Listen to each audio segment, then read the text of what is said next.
નમસ્કાર વિદ્યાર્થીઓ, ઓનલાઈન ક્લાસમાં આપ સૌનું હાર્દિક સ્વાગત છે. છેલ્લે આપણે ગયા લેક્ચરની અંદર પરમાણુ ક્રમાંક અને પરમાણુ દળ આના વિશેની બે વ્યાખ્યાઓ આપણે જોઈ હતી, તમને યાદ હશે. એમાં સૌથી પહેલાં પરમાણુ ક્રમાંક કોને કહેવાય? તો કે પરમાણુ ક્રમાંક એટલે તત્વની અંદર રહેલા પ્રોટોનની સંખ્યાને પરમાણુ ક્રમાંક કહેવાય, બરાબર. અને એવી જ રીતે પરમાણુ દળ કોને કહેવાય? તો કે જો કોઈ પણ તત્વ હોય તો એની અંદર રહેલા પ્રોટોન અને ન્યુટ્રોનની સંખ્યાના સરવાળાને પરમાણુ દળ તરીકે આપણે ઓળખીએ છીએ, બરાબર. પરમાણુ ક્રમાંકને ઝેડ વડે દેખાડવામાં આવે છે, જ્યારે પરમાણુ દળ છે એને આપણે એ વડે દેખાડીએ છીએ. આ બંને વ્યાખ્યાઓ એક વખત ફરીથી સમજીએ અને ત્યારબાદ આગળના ટોપિક તરફ આપણે આગળ વધીએ. તો સૌથી પહેલાં આપણે વાત કરી હતી પરમાણુ ક્રમાંક વિશેની. તો કે પરમાણુ ક્રમાંકને આપણે કોના વડે દેખાડીએ છીએ? ઝેડ વડે.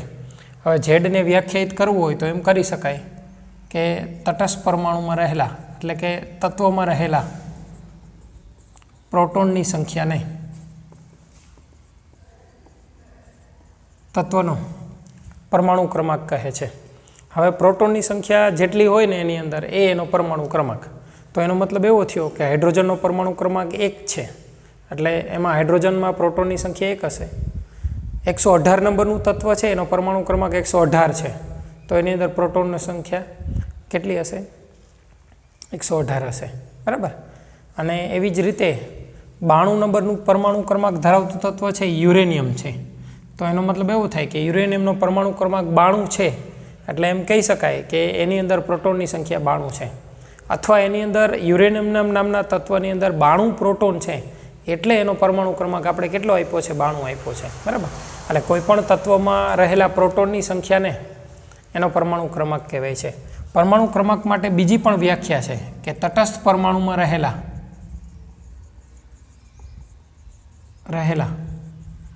ઇલેક્ટ્રોનની સંખ્યા, બરાબર છે. હવે આ આપણે સમજવું પડશે. આ જે બીજી વ્યાખ્યા આપી ને, ગઈકાલે તમને આ એક વ્યાખ્યા સમજાવી હતી કે તત્વમાં રહેલા પ્રોટોનની સંખ્યાને એનો પરમાણુ ક્રમાંક કહેવાય. હવે એના માટે એક બીજી વ્યાખ્યા પણ આપી કે તટસ્થ પરમાણુમાં રહેલા ઇલેક્ટ્રોનની સંખ્યાને પણ એનો પરમાણુ ક્રમાંક કહેવાય. હવે અહીંયા શબ્દ વાપરો છે તટસ્થ. તો સૌથી પહેલાં આપણે એ સમજી લઈએ કે તટસ્થ પરમાણુ એટલે શું. તો કે તટસ્થ પરમાણુ એટલે એવો થાય કે જેની ઉપર વીજભાર ના હોય, બરાબર. એવા પરમાણુને આપણે તટસ્થ પરમાણુ કહીએ. વીજભાર બે પ્રકારના હોય, એક ધન વીજભાર હોય અને એક ઋણ વીજભાર હોય છે, બરાબર. હવે ધન વીજભાર અને ઋણ વીજભાર ઉદ્ભવે કેવી રીતે? તો કે કોઈ પણ પરમાણુ હોય તો એની અંદર 3 મૂળભૂત કણો હોય છે, ઇલેક્ટ્રોન, પ્રોટોન અને ન્યુટ્રોન. આ આપ સૌ જાણો છો, બરાબર. કોઈ પણ પરમાણુની અંદર 3 મૂળભૂત કણો હોય છે, ઇલેક્ટ્રોન હોય છે, પ્રોટોન હોય છે અને ન્યુટ્રોન હોય છે. હવે એમાં ઇલેક્ટ્રોન છે એ કેવો વીજભાર ધરાવે? ઋણ વીજભાર. પ્રોટોન છે એ કેવો વીજભાર ધરાવે છે? ધન વીજભાર ધરાવે છે. ન્યુટ્રોન વીજભાર ધરાવતો નથી.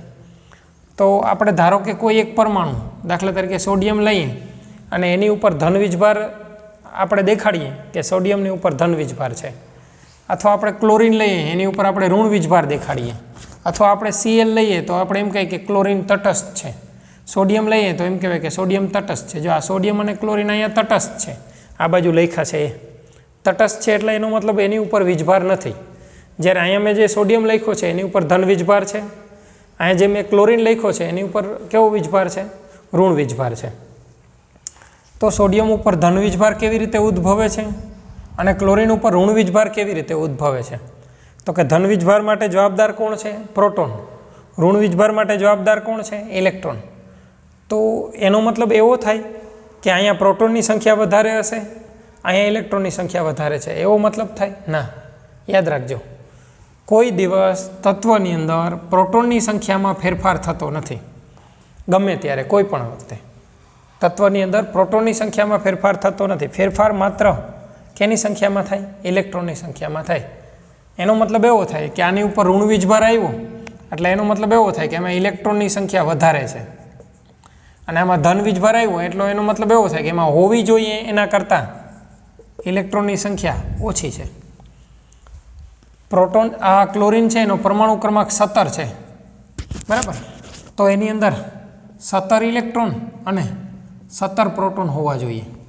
સોડિયમ છે એનો પરમાણુ ક્રમાંક 11 છે, એટલે એમાં 11 ઇલેક્ટ્રોન અને 11 પ્રોટોન હોવા જોઈએ, બરાબર છે. પરંતુ ક્લોરિનની ઉપર જો સેલ ઋણ વીજભાર આવે એનો મતલબ એવો થયો કે એમાં પ્રોટોનની સંખ્યા તો 17ની 17 જ છે, પણ ઇલેક્ટ્રોનની સંખ્યા 17 નથી. હવે ઇલેક્ટ્રોન કેટલા થઈ ગયા છે? 18 થઈ ગયા છે. એક ઇલેક્ટ્રોન વધી ગયો છે, એટલે ક્લોરિન ઉપર વીજભાર કેવો આવે છે? ઋણ આવે છે. સોડિયમની ઉપર ધન વીજભાર આવ્યો એનો મતલબ એવો છે કે પ્રોટોન 11 પ્રોટોનના પ્રોટોન જ છે, બદલાતા નથી. યાદ રાખજો, પ્રોટોન ના બદલાય. એવું નથી કે 11 ઇલેક્ટ્રોન અને 12 પ્રોટોન થઈ જાય, એમ ના થાય. કેમ કે આને તમે 12 પ્રોટોન કરો આમાં સોડિયમમાં, તો સોડિયમ ના રહીએ, મેગ્નેશિયમ બની જાય. બરાબર? એટલે કોઈ પણ તત્વની અંદર પ્રોટોનની સંખ્યા ક્યારેય બદલાય નહીં. જો ન બદલાય, ખાલી માત્ર કઈ સંખ્યા બદલાય? ઇલેક્ટ્રોનની. તો આની ઉપર ધન વીજભાર આવ્યો એનું કારણ શું? તો કે ધન વીજભાર આવ્યો એનું કારણ એવું કે એમાં ઇલેક્ટ્રોનની સંખ્યા 11 માંથી ઘટીને કેટલી થઈ ગઈ? 10 થઈ ગઈ. હવે 11 પ્રોટોન રહ્યા અને 10 ઇલેક્ટ્રોન રહ્યા, એટલે 10 પ્રોટોન 10 ઇલેક્ટ્રોન તટસ્થ થઈ જાય. એક વધે શું? એક પ્રોટોન વધે છે, એટલે સોડિયમની ઉપર પ્લસ વીજભાર આવે છે. એનો મતલબ એવો થયો કે કોઈ પણ પરમાણુની ઉપર જે વીજભાર આવે છે એ વીજભાર કોના લીધે આવે છે? પ્રોટોનના લીધે આવે છે કે ઇલેક્ટ્રોનના લીધે? તો કે વીજભાર ઇલેક્ટ્રોનના લીધે આવે છે. શા માટે ઇલેક્ટ્રોનના લીધે? તો કે ઇલેક્ટ્રોનની સંખ્યામાં ફેરફાર થાય છે, પ્રોટોનની સંખ્યામાં ફેરફાર થતો નથી. કેમ પ્રોટોનની સંખ્યામાં ફેરફાર ના થાય? તો કે પ્રોટોનની સંખ્યામાં ફેરફાર થાય તો તત્વ જ બદલાઈ જાય. જો હાઇડ્રોજન છે, હાઇડ્રોજન એમાં 1 પ્રોટોન છે, હિલિયમમાં 2 છે, લિથિયમમાં 3 છે. તો પ્રોટોનની સંખ્યામાં ફેરફાર થાય તો હાઇડ્રોજનમાંથી હિલિયમ બની જાય. એટલે પ્રોટોનની સંખ્યામાં ફેરફાર થતો નથી, માત્ર ખાલી ઇલેક્ટ્રોનની સંખ્યામાં ફેરફાર થાય છે. ઇલેક્ટ્રોનની સંખ્યામાં ફેરફાર કેવી રીતે થાય? તો કે જો ઇલેક્ટ્રોન વધે તો ઋણ વીજભાર આવે, ઇલેક્ટ્રોન ઘટે તો ધન વીજભાર આવે. એટલે તટસ્થ પરમાણુ ના હોય, વીજભારિત પરમાણુ હોય તો એમાં ઇલેક્ટ્રોનની સંખ્યામાં ફેરફાર હોય છે, પ્રોટોનની સંખ્યામાં ફેરફાર હોતો નથી. એટલે કોઈ પણ પરમાણુની ઉપર વીજભાર ક્યારે આવે? તો કે ઇલેક્ટ્રોન વધે અથવા ઘટે તો વીજભાર આવે છે. સમજાશે? હવે અહીંયા એવું વ્યાખ્યા કીધી કે તટસ્થ પરમાણુમાં રહેલા ઇલેક્ટ્રોનની સંખ્યા. હવે જો અહીંયા પરમાણુ તટસ્થ છે એટલે એનો મતલબ એવો થયો કે એમાં જેટલા પ્રોટોન છે ને એટલા જ એમાં શું છે? ઇલેક્ટ્રોન છે. બરાબર? કોઈ પણ તટસ્થ પરમાણુ હોય તો એમાં પ્રોટોન અને ઇલેક્ટ્રોનની સંખ્યા હંમેશા કેવી હોય છે? સરખી હોય છે. હમણાં આપણે આના પછી કોષ્ટક લખશું ને એટલે બધી જ વિગતવાર તમને ખબર પડતી જશે. બરાબર છે? અને ફરીથી એક વખત સમજતા પણ જશું. એટલે હવે તમને ખબર પડી ગઈ પરમાણુ ક્રમાંકની 2 વ્યાખ્યા છે. તત્વમાં રહેલા પ્રોટોનની સંખ્યા એટલે એનો પરમાણુ ક્રમાંક કહેવાય. તત્વ જો તટસ્થ હોય તો એમાં પ્રોટોનની સંખ્યા જેટલી જ ઇલેક્ટ્રોનની સંખ્યા હોય. એટલે એમ કહીએ તટસ્થ પરમાણુમાં ઇલેક્ટ્રોનની સંખ્યા હોય એ જ એનો શું હોઈ શકે? પરમાણુ ક્રમાંક હોઈ શકે. બરાબર? એટલે પરમાણુ ક્રમાંકની આવી રીતે 2 વ્યાખ્યાઓ આપી છે. આ કદાચ તમને ન સમજાણું હોય અત્યારે તો હમણાં થોડી વારમાં પાછું આપણે સમજશું. બરાબર? ચાલો, બીજી વ્યાખ્યા આપણે ગઈકાલે જોઈ હતી, પરમાણુ દળ. પરમાણુ દળ, પરમાણુ દળને એ વડે દેખાડવામાં આવે છે. પરમાણુ દળ એટલે શું? તો કે પ્રોટોનની સંખ્યા વત્તા ન્યુટ્રોનની સંખ્યા. એટલે કોઈ પણ તત્વની અંદર રહેલા પ્રોટોન અને ન્યુટ્રોનની સંખ્યાને એ તત્વનું પરમાણુ દળ કહે છે. એટલે એ બરાબર પ્રોટોનની સંખ્યા એટલે Z અને ન્યુટ્રોનની સંખ્યા એટલે આપણે N0. તો આપણા માટે સૂત્ર થાય એ બરાબર Z વત્તા N0. એનો મતલબ એવો થાય કે તત્વની અંદર રહેલા પ્રોટોન અને ન્યુટ્રોનની સંખ્યાના સરવાળાને એ તત્વનું પરમાણુ દળ કહેવાય, પરમાણવીય દળ કહેવાય. બરાબર છે? પરમાણુ ભાર કહેવાય, પરમાણવીય ભાર કહેવાય. આમાંથી ગમે તે શબ્દ આપણે વાપરી શકીએ. ભારની જગ્યાએ ઘણી વખત ભારાંક પણ હોય છે. એટલે ગઈકાલે આપણે આ છેલ્લે 2 વ્યાખ્યાઓ જોઈ હતી. હવે આપણે એવું કરીએ કે આપણે 1 થી 20 નંબરના તત્વો છે એની અંદર રહેલા પ્રોટોન, ઇલેક્ટ્રોન અને ન્યુટ્રોનની સંખ્યાનો આપણે સરવાળો કરતા જઈએ. એનું પરમાણુ દળ કેટલું છે, એનો પરમાણુ ક્રમાંક કેટલો છે, એની સંજ્ઞા શું છે, એના વિશે આપણે ચર્ચા કરીએ. બરાબર? ત્યારબાદ ફરીથી આપણે વીજભાર વિશે થોડીક ચર્ચા કરીશું.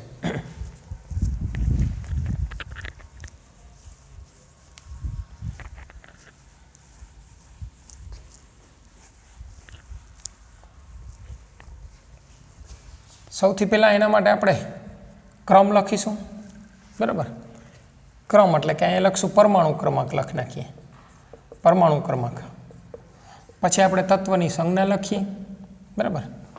એનું નામ લખશું આપણે, પછી તત્વની સંજ્ઞા, પછી નામ, પછી એની અંદર રહેલા પ્રોટોનની સંખ્યા, પછી એની અંદર રહેલા ન્યુટ્રોનની સંખ્યા, એની અંદર રહેલા ઇલેક્ટ્રોનની સંખ્યા, પછી એનું પરમાણુ દળ એટલે કે પરમાણુ દળ કેટલું થાય છે એ આપણે લખીશું. બરાબર? આપણે આવી રીતે એક કોષ્ટક બનાવીએ છીએ.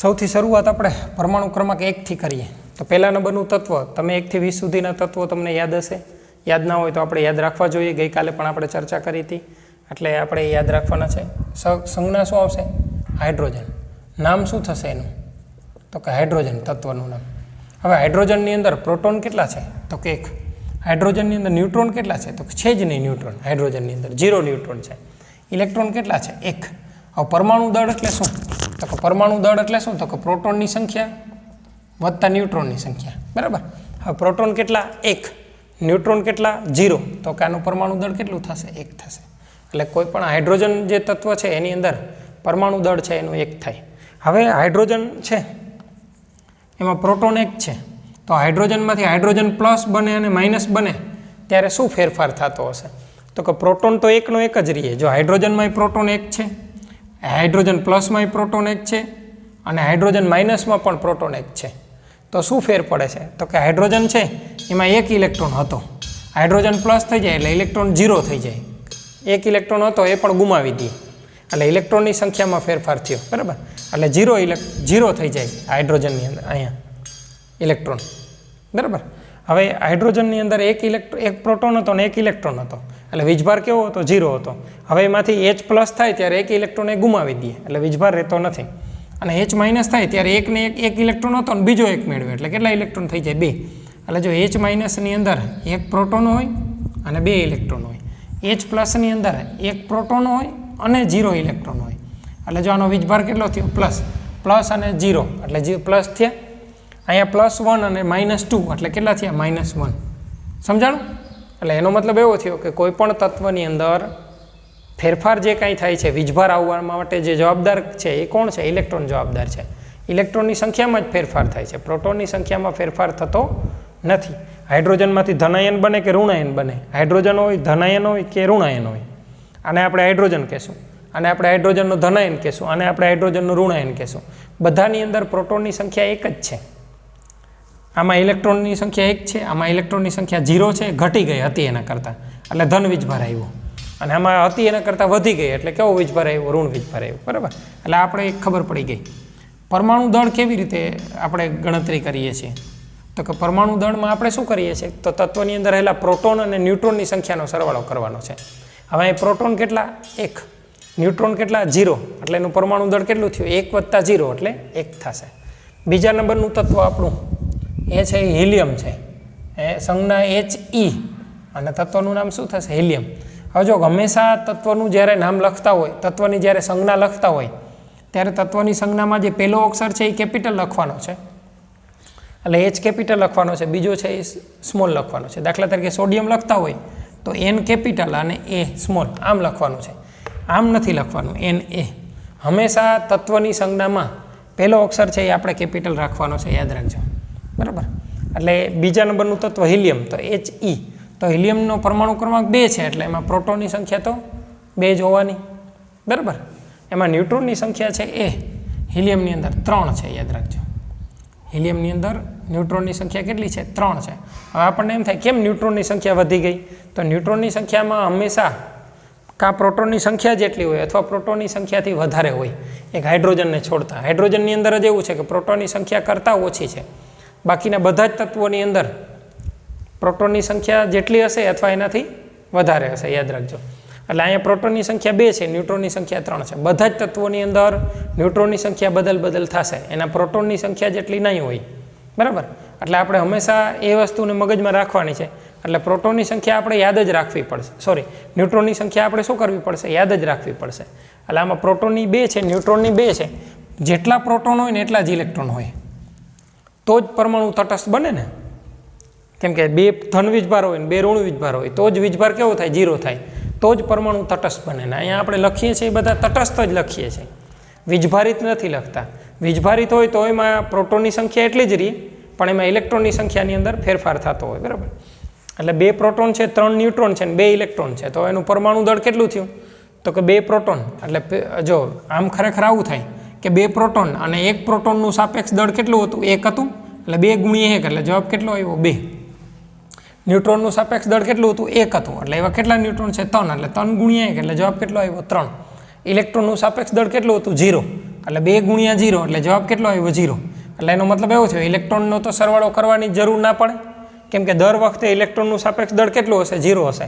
એટલે આપણે અહીંયા પરમાણુ દળમાં ખાલી માત્ર કોનો બેનો સરવાળો કરીએ છીએ, પ્રોટોન અને ન્યુટ્રોનની સંખ્યાનો સરવાળો કરીએ છીએ. અને દરેક વખતે એને આપણે કેટલા વડે ગુણવાના હોય છે, 1 વડે, કેમ કે એનું સાપેક્ષ દળ છે ને એ 1 છે. એટલે આપણે દરેક વખતે 1 વડે ગુણતા નથી, સીધી જ એની સંખ્યાનો શું કરી લઈએ છીએ, સરવાળો કરી લઈએ છીએ. એટલે 2 + 3 એટલે અહીંયા પરમાણુ દળ કેટલું થશે 5 થશે. એટલે હિલિયમનું પરમાણુ દળ 5 થશે. હાઇડ્રોજન હિલિયમ, પછી આવે છે લિથિયમ, ત્રીજા નંબરનું તત્વ લિથિયમ, બરાબર, એનું નામ લિથિયમ. લિથિયમ છે એની અંદર પ્રોટોનની સંખ્યા 3 છે, એમાં ન્યુટ્રોનની સંખ્યા 4 છે, બરાબર છે. એવું જરૂરી નથી હો કે દરેક વખતે એના પ્રોટોન કરતાં 1 ન્યુટ્રોન વધારે હોય, આમાં 1 વધારે આવ્યું, આમાં 1 વધારે આવ્યું, પણ એવું જરૂરી નથી કે દરેક વખતે વધારે હોય. આમાં પ્રોટોનની સંખ્યા હોય એટલી જ ઇલેક્ટ્રોનની સંખ્યા હોય, એટલે 3 ઇલેક્ટ્રોનની સંખ્યા છે. હવે એનો પરમાણુ દળ કેટલું સાથે, પ્રોટોન વત્તા ન્યુટ્રોન, એટલે 3 + 4 એટલે કુલ કેટલું થશે 7, બરાબર.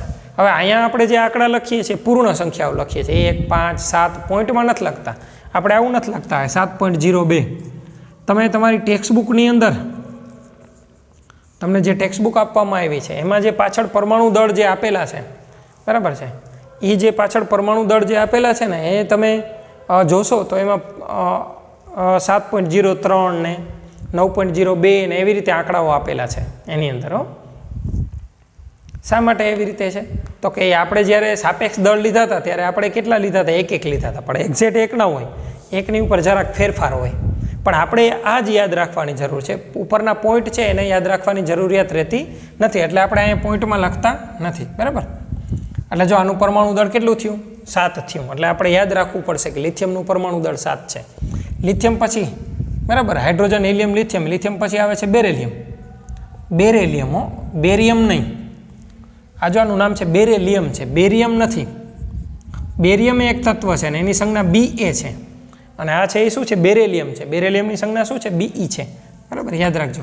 બેરેલિયમ, બેરેલિયમની અંદર પ્રોટોનની સંખ્યા 4 છે, ન્યુટ્રોનની સંખ્યા 5 છે, ઇલેક્ટ્રોનની સંખ્યા 4 છે, એટલે કુલ પરમાણુ દળ છે એ 4 + 5 એટલે કેટલું થશે 9 થશે. હવે અહીંયા આના કરતાં 1 વધારે આવ્યું, બરાબર. એવું જરૂરી નથી, ફરીથી કહું છું કે 1 જ વધારે આવે, ક્યારેક નહીં પણ આવે, બરાબર છે, આગળ જોશું આપણે. એટલે ખબર પડી ગઈ 9 કેવી રીતે આવ્યા, તો કે એની અંદર પ્રોટોનની સંખ્યા 4 છે ને ન્યુટ્રોનની સંખ્યા કેટલી છે 5 છે, એટલે 4 + 5 એટલે બંનેનો સરવાળો કરો એટલે જવાબ કેટલો આવે 9 આવે. પછી એવી જ રીતે 5મા નંબરનું તત્વ, બરાબર, બોરોન, બી, તો બોરોન. તો બોરોનની અંદર પ્રોટોનની સંખ્યા 5 છે, ન્યુટ્રોનની સંખ્યા 6 છે, ઇલેક્ટ્રોનની સંખ્યા 5 છે, એટલે એનું પરમાણુ દળ 11 થશે. 5 પ્રોટોન વત્તા 6 ન્યુટ્રોન, એટલે પરમાણુ દળ કેટલું થશે 5 અને 6 11 થશે. 6ઠા નંબરનું તત્વ કાર્બન છે, એની સંજ્ઞા C, કેપિટલમાં C, અને એનું નામ થશે કાર્બન, બરાબર. એમાં પ્રોટોનની સંખ્યા 6 છે, ન્યુટ્રોનની સંખ્યા પણ એમાં 6 છે. જો આપણે એવી વાત થઈ ને કે દરેક વખતે પ્રોટોન કરતાં 1 ન્યુટ્રોન વધારે આવે એવું જરૂરી નથી. કાર્બનની અંદર પ્રોટોન અને ન્યુટ્રોનની સંખ્યા 6 છે, કાર્બનમાં ઇલેક્ટ્રોનની સંખ્યા પણ 6 છે. ઇલેક્ટ્રોન તો હંમેશા બધામાં જેટલા પ્રોટોન હોય એટલા જ હોય, ઇલેક્ટ્રોનની સંખ્યા છેક સુધી બદલશે નહીં. આમાં જેટલા પ્રોટોન આવશે એટલા જ ઇલેક્ટ્રોન આવશે. બદલાય ક્યારે ઇલેક્ટ્રોનની સંખ્યા, તો કે બદલાય ત્યારે જ કે જ્યારે ઇલેક્ટ્રોન ગુમાવે અથવા મેળવે, ત્યારે પરમાણુ છે એ તટસ્થ ના હોય, વીજભારિત હોય. એટલે કાર્બનમાં 6 પ્રોટોન 6 ન્યુટ્રોન ને 6 ઇલેક્ટ્રોન, તો કાર્બનનું પરમાણુ દળ કેટલું થાય 12, એટલે કાર્બનનું પરમાણુ દળ 12 થયું. મેં તમને ગઈકાલે પણ કીધું હતું, આજે ફરીથી એક વખત રિપીટ કરું કે તમારે આ પરમાણુ દળ યાદ રાખવા પડશે. ક્યાં સુધીના, તો કે 1 નંબરથી લઈ અને 20 નંબરના તત્વ સુધીના પરમાણુ દળ યાદ રાખવા પડશે, કેમ કે પરમાણુ દળના સરવાળા ઉપરથી જ અણુનું આણવીય દળ મળશે. શું મળશે? આણવીય દળ. એટલે આણવીય દળ મેળવવા માટે આપણે પરમાણુ દળ યાદ રાખવું પડશે, બરાબર. આ યાદ રહી જશે તમને. ઓલમોસ્ટ એના પરમાણુ ક્રમાંક ઉપરથી તમને અંદાજો આવી જશે અને તમારે યાદ રાખવું પડશે. 7 નંબરનું તત્વ નાઇટ્રોજન, સંજ્ઞા કેપિટલ N, નામ એનું નાઇટ્રોજન, બરાબર. પરમાણુની અંદર એમાં પ્રોટોનની સંખ્યા 7, ન્યુટ્રોનની સંખ્યા 7 અને ઇલેક્ટ્રોનની સંખ્યા 7, એટલે એનું પરમાણુ દળ 7 + 7 એટલે કેટલું થશે 14 થશે, બરાબર છે. પછી 8મા નંબરનું તત્વ આવશે ઓક્સિજન, તો સંજ્ઞા O, બરાબર, નામ એનું ઓક્સિજન, એમાં પ્રોટોનની સંખ્યા 8, ન્યુટ્રોનની સંખ્યા 8, ઇલેક્ટ્રોનની સંખ્યા 8, હવે એનું પરમાણુ દળ કેટલું થાય તો કે પ્રોટોન અને ન્યુટ્રોનની સંખ્યાનો સરવાળો એટલે 8 અને 8 એટલે એનું પરમાણુ દળ છે એ 16 થશે બરાબર. 9મા નંબરનું તત્વ છે ફ્લોરિન. ફ્લોરિનની સંજ્ઞા F કેપિટલ, નામ એનું ફ્લોરિન. એની અંદર પ્રોટોનની સંખ્યા 9 છે, ન્યુટ્રોનની સંખ્યા એની અંદર 10 છે, યાદ રાખજો. આ 9ની 9 જ નથી, અહીંયા બદલાણી પાછી. એટલે ઇલેક્ટ્રોનની સંખ્યા 9 છે એટલે એનું પરમાણુ દળ 9 અને 10 એટલે એનું પરમાણુ દળ કેટલું થશે? 19 થશે બરાબર. હવે 10મા નંબરનું તત્વ છે તો કે નિયોન છે. N કેપિટલ અને સ્મોલ e, નિયોન. નામ એનું નિયોન.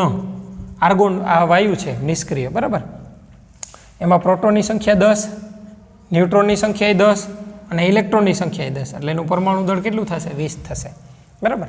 એટલે આપણે આ અત્યારે જે જોયા 1 નંબરથી લઈ અને 10 નંબરના તત્વ સુધીના નામ, એની અંદર પ્રોટોનની કેટલી સંખ્યા હોય, એની અંદર ન્યુટ્રોનની સંખ્યા કેટલી હોય અને એની અંદર ઇલેક્ટ્રોનની સંખ્યા કેટલી હોય એ આપણે જોયું. આપણા આ પાઠની અંદર તમારે બરોબર પકડ કરવી હોય, મતલબ કે આ પાઠની અંદર તમારે સરસ તૈયારી કરવી હોય, સારા માર્ક્સ લેવો હોય તો આની અગાઉના જે ટોપિક હતા એમાં રુથરફોર્ડનો આલ્ફા કણ પ્રક્રિયાનો પ્રયોગ તમને બરોબર સમજાઈ ગયો હોય તો ચાલશે.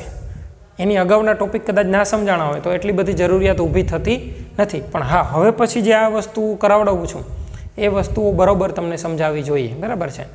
જેમણે હમણાં જ વિડીયો લેક્ચર જોવાના ચાલુ કર્યા છે એણે આજથી તો બરોબર બધું યાદ રાખવું પડશે, બરોબર બધું સમજાવવું જોશે. જો અહીંથી સમજાશે તો જ આ પાઠની અંદર આપણે ધીમે ધીમે આગળ છે એ વ્યવસ્થિત રીતે વધી શકશું બરાબર. એટલે આપણે આ 1 થી 10 નંબરના તત્વો છે એ લખ્યા છે. હવે અહીંયા મારે તમને એક બીજી સરસ મજાની વાત કરવાની છે કે જો મોટાભાગે તત્વોના નામથી તો તમે પરિચિત હોવો જ છો બધા વિદ્યાર્થીઓ, બધાને આ યાદ પણ રહી જતા હશે બરાબર. અને ઘણાને કોશિશ નહીં કરી હોય તો કોશિશ કરવાની આપણે યાદ રાખવાની. આપણે 1 થી 20 નંબરના તત્વો સુધી યાદ રાખવાનું છે બરાબર. એના માટે સૂત્ર પણ હોય, હા, હે, લી, બે, બો, કા, ના, ઓ, ફ્લો, ની, એમ તમે સૂત્ર પણ યાદ રાખી શકો. પણ એના કરતાં તો સરળ આવું રહીએ કે hydrogen, helium, lithium, beryllium, boron, carbon, nitrogen, oxygen, fluorine ને નિયોન. 9મા ધોરણની અંદર, 10મા ધોરણની અંદર આ વસ્તુઓ આવી ગઈ છે. આપણે એને ફરીથી અહીંયા રિપીટ કરીએ છીએ. હવે આપણે સરસ મજાની શું વાત કરવી છે તો કે તમે આ જે તત્વોના નામ જોયા છે બરાબર, તમને નામ યાદ છે, પણ તમે શું જાણો છો કે આ તત્વ તમારી આજુબાજુ કઈ જગ્યાએ જોવા મળે છે બરાબર છે. બધા જ તત્વો જોવા નથી મળતા, કેટલાક તત્વો જોવા મળે, કેટલાક નથી જોવા મળતા બરાબર. તો એના વિશે આપણે થોડીક માહિતી મેળવીએ. હવે સૌથી પહેલાં હાઇડ્રોજન. હાઇડ્રોજન ક્યાં જોવા મળે તો કે કોઈ પણ જગ્યાએ તમે ગેસ વેલ્ડિંગ કરાવવા જાઓ, લોખંડ હોય ઘણે બરાબર, એમાં તમે ગેસ વેલ્ડિંગનું નામ સાંભળ્યું હશે.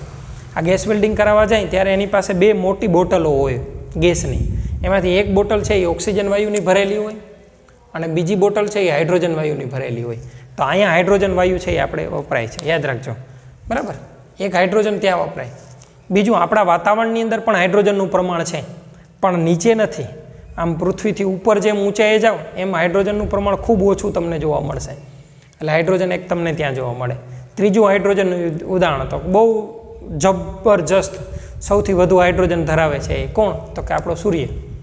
તમને 10મા ધોરણની અંદર એવો પ્રશ્ન એવો આવ્યો હશે કે સૂર્ય છે એ ધગધગતા વાયુનો ગોળો છે. તો ધગધગતો વાયુ એમાં કયો છે તો કે એમાં હાઇડ્રોજન વાયુ ભરેલો છે. H ના હોય, H2 હોય, યાદ રાખજો. શું હોય છે? H2 વાયુ હોય છે બરાબર. એટલે આપણે આવી રીતે હાઇડ્રોજન આપણે જોયો નથી ક્યારે હાઇડ્રોજન, પણ આવી જગ્યાએ હોય છે હાઇડ્રોજન, એની તમને ખબર હોવી જોઈએ. બીજા નંબરનું તત્વ આવે છે હિલિયમ. તો હિલિયમ એ આપણે રોજિંદા જીવનમાં ક્યાંય તમને જોવા મળશે નહીં. હિલિયમ છે એ તમે કદાચ કોઈ જગ્યાએ જાહેરાતના મોટા ફુગાઓ ઉપર બલૂનો ઉડતા જોયા હશે. તો એની અંદર હિલિયમ છે એ થોડા ઘણા પ્રમાણમાં ભરવામાં આવે. પછી મરજીવા હોય, મરજીવા જોયા છે ને, ગોતાખોર જેને કહેવાય, જે દરિયાની અંદર ડૂબકી લગાવે છે. આ ગોતાખોર એની પોતાની સાથે એક બોટલ રાખી હોય છે બરાબર. આ બોટલની અંદર ઓક્સિજન પણ હોય અને હિલિયમ વાયુ છે એ ભરેલો હોય છે બરાબર. અહીંયા હિલિયમ હોય છે. એટલે આવી રીતે હિલિયમ તમને અહીંયા જોવા મળશે, બીજે ક્યાંય જોવા મળતો નથી. ત્રીજા નંબર ઉપર આવે છે લિથિયમ. તો લિથિયમ છે એ તમને ક્યાંય જોવા નહીં મળે. એક રસાયણ વિજ્ઞાનની પ્રયોગશાળા સિવાય બીજે કોઈ જગ્યાએ રોજિંદા જીવનમાં કોઈ જગ્યાએ લિથિયમનો ઉપયોગ થતો નથી. શા માટે લિથિયમનો ઉપયોગ નથી થતો તો કે લિથિયમ છે એ એકદમ મૃદુ ધાતુ છે. મૃદુ એટલે કેવી તો કે ચિંગમ કેવું હોય, ચિંગમને આમ તમે ટુકડા કરી શકો ને, ચિંગમની જોઈ છે ને ચિંગમ, એના જેવી જ લિથિયમ છે એ મૃદુ ધાતુ છે. લિથિયમનો પાવડર પણ હોય અને લિથિયમ એવી ધાતુ પણ હોય. લિથિયમને હવાની હાજરીમાં રાખો તો એ સળગવા લાગે લિથિયમ છે એ પાણીમાંના ભેજ સાથે પ્રક્રિયા કરે, હવામાનનો ભેજ હોય ને એની સાથે પ્રક્રિયા કરીને એ સળગવા લાગે. એટલા માટે લિથિયમનો આમ ક્યાંય ઉપયોગ થતો નથી. હા, એક જગ્યાએ લિથિયમ છે, તો કે આપણી મોબાઈલની જે બેટરી છે એની અંદર લિથિયમ આયન બેટરી એવું લખેલું હશે. હવે તો મોટાભાગના ફોન એવા આવે છે કે એમાં બેટરી નીકળતી નથી, પણ જૂના ફોન હોય કોઈ સાદા ફોન તો પણ એમાં લિથિયમની બેટરી નથી હોતી, જૂના ફોન હોય છે એમ. હવે નવા જેટલા ફોન આવે છે એની બેટરીની ઉપર આવું લખેલું હોય છે લિથિયમ આયન બેટરી. એટલે આની અંદર લિથિયમ ધાતુ છે એ તમને એની અંદર એની બેટરી હોય એમાં લિથિયમ ધાતુ હોય, પણ એ હવાની હાજરીમાં ખુલ્લી ના રાખેલી હોય, બરાબર છે. એટલે એક જગ્યાએ લિથિયમ ત્યાં આપણને જોવા મળે. બેરેલિયમ કોઈ જગ્યાએ જોવા મળતું નથી. બેરેલિયમ માત્ર તમને રસાયણ વિજ્ઞાનની પ્રયોગશાળામાં જ જોવા મળે.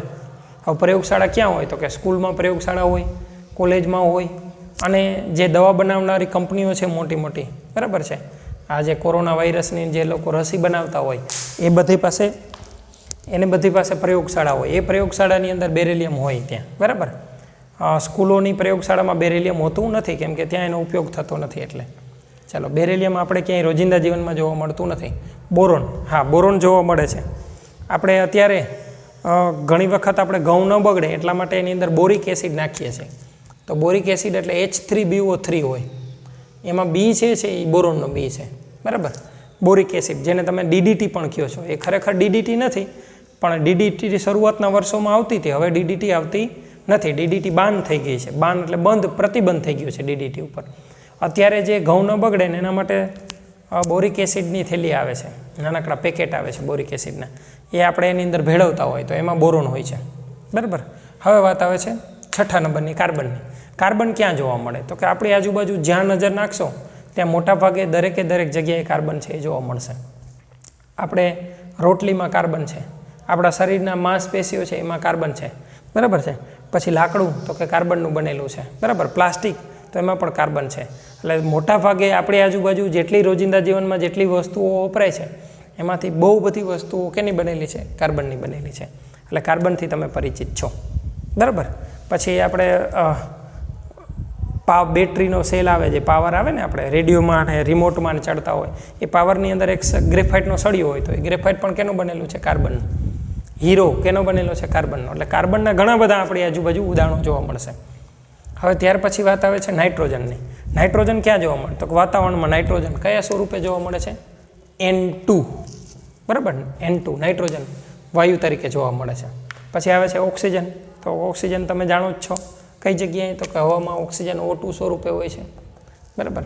બાકી મોટાભાગના જેટલા ઓક્સાઇડ છે, દાખલા તરીકે લોખંડને કાટ લાગે છે તો એમાં ઓક્સિજન હોય. કોઈ પણ ધાતુને કાટ લાગે ત્યારે એ ધાતુ ઓક્સિજન સાથે પ્રક્રિયા કરે છે, એટલા માટે એ હવામાંથી ઓક્સિજનની સાથે પ્રક્રિયા કરે છે. એટલે જેટલી જગ્યાએ કાટ લાગતો હોય એ બધી જ જગ્યાએ ઓક્સિજન આપણને જોવા મળે. પછી ફ્લોરિન છે એ આમ તમને રોજિંદા જીવનમાં કોઈ જગ્યાએ જોવા મળતું નથી, પણ દરિયાના પાણી, ક્ષારવાળું જે પાણી છે એમાં ફ્લોરાઇડ આયનો હોય છે. ફ્લોરિન, આપણા દાંત છે એની અંદર પણ ફ્લોરિન હોય છે, અને દાંતની અંદર ફ્લોરિનનું પ્રમાણ વધી જાય તો એ નુકસાન થાય અને ઘટી જાય તો પણ નુકસાન થાય, બરાબર. એટલે ફ્લોરિન, આપણા દાંતની અંદર ફ્લોરિનનું પાતળું આવરણ આવેલું હોય છે, એ એક જગ્યાએ ફ્લોરિન. બાકી બીજે કોઈ જગ્યાએ જોવા મળતો નથી. નિયોન, તો આ નિયોન છે એ પણ બીજે કોઈ જગ્યાએ રોજિંદા જીવનમાં નથી. જે જાહેરાતો મોટા ફુગાઓ લટકાડેલા હોય છે, જેમાં સંસ્થાઓના નામ લખેલા હોય છે, કંપનીઓના, ને એ મોટા જે બલૂન હોય છે, બરાબર, એ બલૂનની અંદર નિયોન, હિલિયમ જેમ ભરેલો હોય એમ ત્યાં નિયોન પણ ભરેલો હોય છે. આ હિલિયમ અને નિયોન બંને નિષ્ક્રિય વાયુ છે. નિષ્ક્રિય વાયુ કોને કહેવાય તો કે જે વાયુઓ રાસાયણિક રીતે પ્રક્રિયા કરતા નથી, એવા વાયુને શું કહેશું? નિષ્ક્રિય વાયુ કહેશું, બરાબર છે. આટલું યાદ રહ્યું. હવે આ મેં જે માહિતી આપી ને હમણાં, એ માહિતી આમ તમારે ક્યાંક ને ક્યાંક કોઈ જગ્યાએ ઉપયોગી થશે. અત્યારે પૂછાશે નહીં આ ચેપ્ટરની અંદર, બરાબર, પણ આપણે ક્યાંક ઉપયોગી થાય એટલા માટે આપણે એ માહિતી આપી. હવે તમારે શું કરવાનું છે તો કે તમારે આનો સ્ક્રીનશોટ પાડી લેવાનો છે, અને સ્ક્રીનશોટ પાડી અને ટેસ્ટ તમારી જે સેટ નોટ છે એની અંદર આ પ્રશ્નો છે એ લખી નાખવાનો છે. હવે આપણે 1 થી 10 સુધીના તત્વો જોયા. હવે આપણે શું કરશું? 11 થી 20 નંબરના તત્વો છે એ જોવાના છે. એટલે એક વખત આનો સ્ક્રીનશોટ પાડી અને આ લખી નાખવાનું છે. પછી આપણે 11 થી 20 શું યાદ રાખવાનું છે તો કે પર દરેક તત્વનો પ્રોટોનની સંખ્યા, ન્યુટ્રોનની અને ઇલેક્ટ્રોનની સંખ્યા યાદ રાખવાની છે, અને એમનું પરમાણુ દળ દરેકનું યાદ આપણે રાખવાનું છે. હવે આ ભૂંસી અને આપણે 1 થી 20 સુધીના તત્વો લખીએ, બરાબર.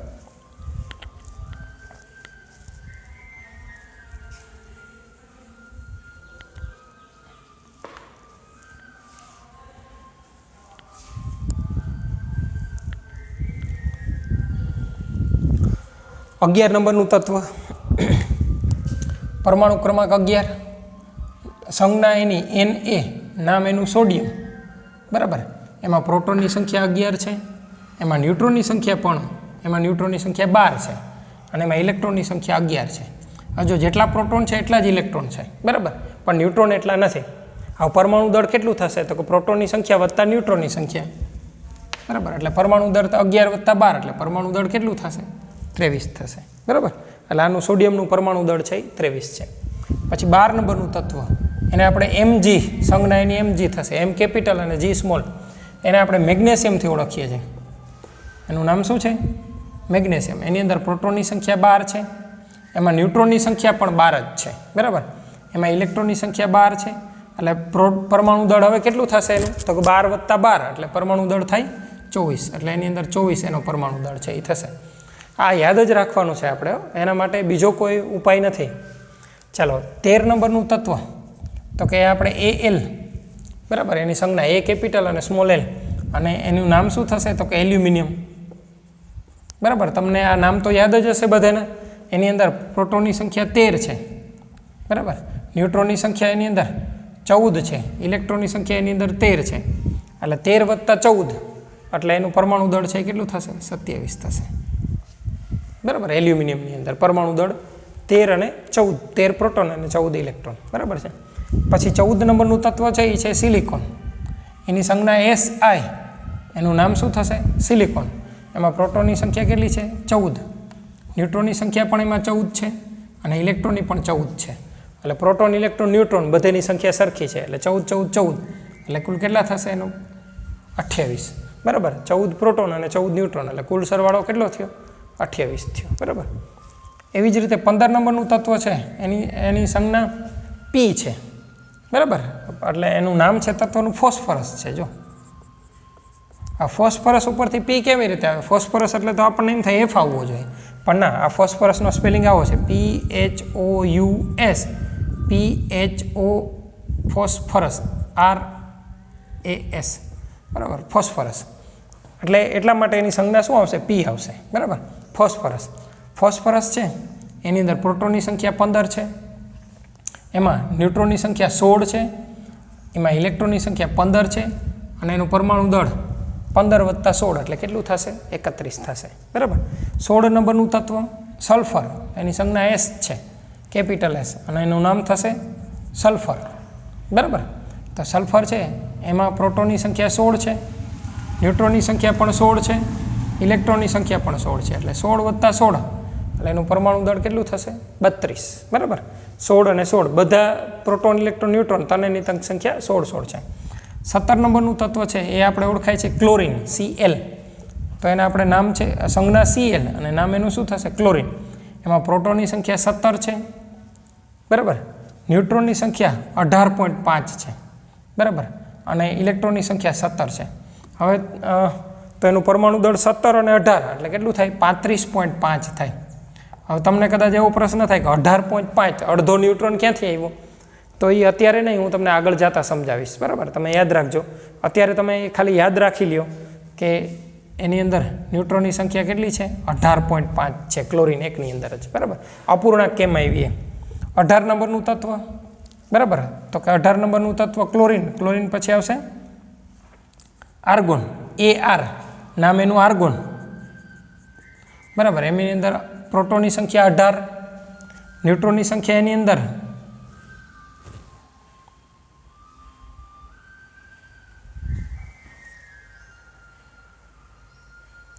એક જ મિનિટ, પ્રોટોન છે. 19 નંબરનું તત્વ છે એ આવશે પોટેશિયમ, ઓકે.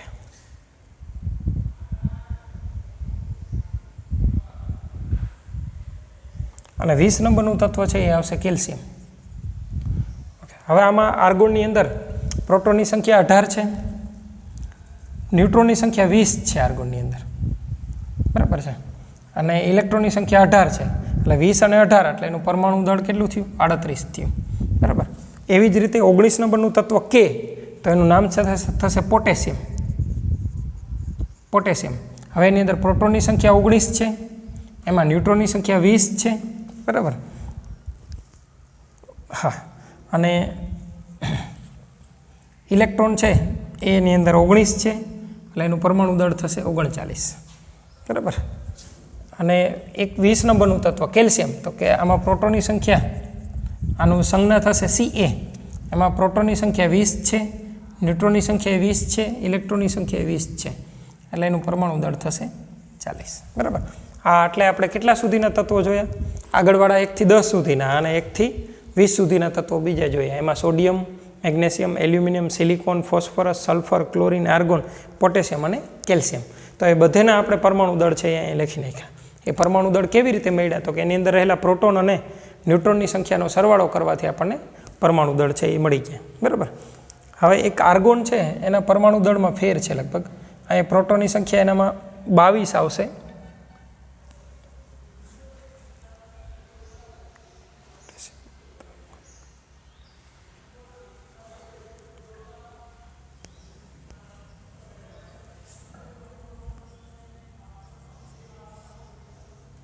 ચાલો એટલો ફેર આવશે. એમાં પ્રોટોનની સંખ્યા છે એ 22 છે, એટલે એનું પરમાણુ દળ છે એ કેટલું થશે? 40 થશે. પછી પોટેશિયમનું પરમાણુ દળ 39 થશે, અને કેલ્શિયમનું પાછું પરમાણુ દળ છે એ કેટલું થશે? 40 થશે. હવે આ તત્વો છે તો આનો પણ તમારે શું કરવાનું છે? એક સ્ક્રીનશોટ પાડી લેવાનો છે આનો, અને આ તમારે લખી નાખવાનું છે, અને એનું પરમાણુ દળ તમારે બરોબર યાદ રાખવું પડશે, બરાબર. પરમાણુ દળ યાદ રહેશે તો જ આપણે આગળ જતા આણ્વીય દળ છે એ શોધી શકશું. હવે આ તત્વો રોજિંદા જીવનમાં ક્યાં જોવા મળે છે એની આપણે થોડીક ચર્ચા કરી લઈએ. સોડિયમ, તો કે રોજિંદા જીવનમાં કોઈ જગ્યાએ સોડિયમ જોવા મળતું નથી, બરાબર. સોડિયમ છે એ હવામાં ખુલ્લો રાખતા સળગી ઉઠે છે, એટલે સોડિયમ કોઈ જગ્યાએ જોવા મળે નહીં. પણ આપણું મીઠું હોય, બરાબર, સોડિયમ, મીઠાની અંદર NaCl, એમાં સોડિયમ ધાતુ રહેલી હોય છે NaClની અંદર, બરાબર. પણ ખાલી સોડિયમ ધાતુ જોવા મળતી નથી. એવી જ રીતે મેગ્નેશિયમ છે એ પણ રોજિંદા જીવનમાં જોવા મળે નહીં. મેગ્નેશિયમ છે એની તમે કદાચ પ્રાથમિકની અંદર કોઈ જગ્યાએ નાના ધોરણોમાં અભ્યાસમાં આવ્યું હોય તો એમાં મેગ્નેશિયમ છે એની પટ્ટી આવતી એક નાનકડી, આપણે જે ફટાકિયા ફોડીએ ને ચાંદલિયાની કેવી પટ્ટી આવે એવી પટ્ટી, અને એને સળગાવવામાં આવતું, ધુમાડા સાથે સળગી ઉઠતું. એ કદાચ કોઈ પ્રયોગ તમને કરાવડાવ્યો હોય તો તમે મેગ્નેશિયમ જોયું. બાકી મોટા ભાગે મેગ્નેશિયમ છે એ રોજિંદા જીવનમાં વપરાશ થતો નથી. પછી આવે છે એલ્યુમિનિયમ. તો એલ્યુમિનિયમ તો આપણે ઘણી બધી જગ્યાએ રોજિંદા જીવનમાં વપરાય છે. જો આ બોર્ડ છે તો આ બોર્ડની જે ફ્રેમ છે એ ફ્રેમ એલ્યુમિનિયમની બનેલી છે. તમારી ઘરે પણ ઘણા બધા એવા વાસણો, એવા સાધનો હશે કે જે એલ્યુમિનિયમના વાસણો હશે અથવા સાધનો હશે કે જે એલ્યુમિનિયમ ધાતુના બનેલા છે. એટલે એલ્યુમિનિયમ રોજિંદા જીવનમાં આપણે જોઈએ છે. પછી સિલિકોન, તો સિલિકોન શુદ્ધ સ્વરૂપે હોતી નથી, પણ આપણે રેતી એટલે SiO2, આપણે જે રેતી જોઈએ છે ને રેતી, હા, એ રેતીની અંદર SiO2 એટલે એમાં સિલિકોન આવેલી હોય છે. પછી ફોસ્ફરસ, તો ફોસ્ફરસ 3 પ્રકારના ફોસ્ફરસ હોય: કાળો ફોસ્ફરસ, રાતો ફોસ્ફરસ અને પીળો ફોસ્ફરસ. એમાંથી તમે કાળા ફોસ્ફરસથી પરિચિત છો. દિવાસળી સળગાવીએ તો દિવાસળીનું જે બૂર હોય એમાં એ ફોસ્ફરસ ધાતુ, ફોસ્ફરસનું બનેલું છે, એટલે એને ઘર્ષણ આપો તો સળગી ઉઠે, બરાબર. એ ફોસ્ફરસ છે, એટલે રોજિંદા જીવનમાં આપણે ત્યાં વાપરીએ છીએ. સલ્ફર કોઈ જગ્યાએ બીજે જોવા મળતું નથી, પણ આપણે ખાતરો જે છે, બરાબર, જે છાંટતા હોય DAP ને ડાયમોનિયમ ફોસ્ફેટ ને, એમાં ફોસ્ફરસ પણ હોય છે, અને ઘણી વખત ઘણા ખાતરોની અંદર સલ્ફર પણ તમને જોવા મળે છે.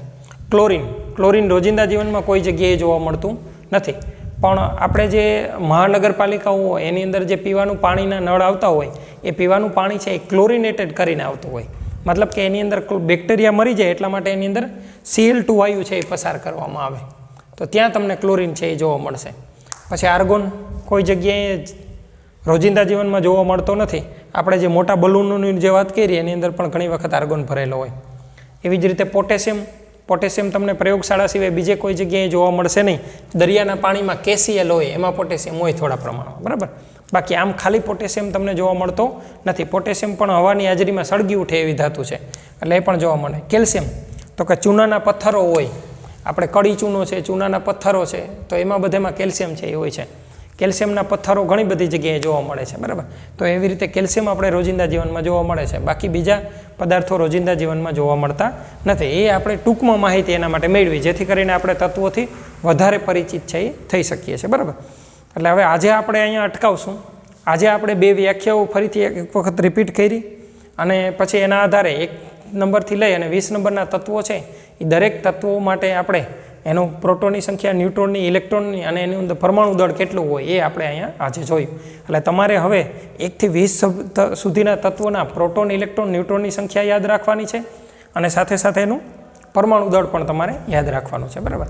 હવે નેક્સ્ટ લેક્ચરની અંદર આપણે આના આધારિત આ જે પ્રોટોન, ઇલેક્ટ્રોન, ન્યુટ્રોનની સંખ્યા છે એ જો તમને બરોબર યાદ રહી જશે તો હવે પછીનો ટોપિક તો જ સમજાશે. બરાબર.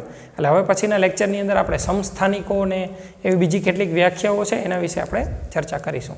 આજે આપણે અત્યારે અહીંયા અટકાવીએ. આ તમારે સ્ક્રીનશોટ પાડી અને લખી નાખવાનું છે. બરાબર છે. અને એ યાદ રાખવાનું છે. ઓકે, આપણે આજે અહીંયા અત્યારે અટકાવીએ છીએ.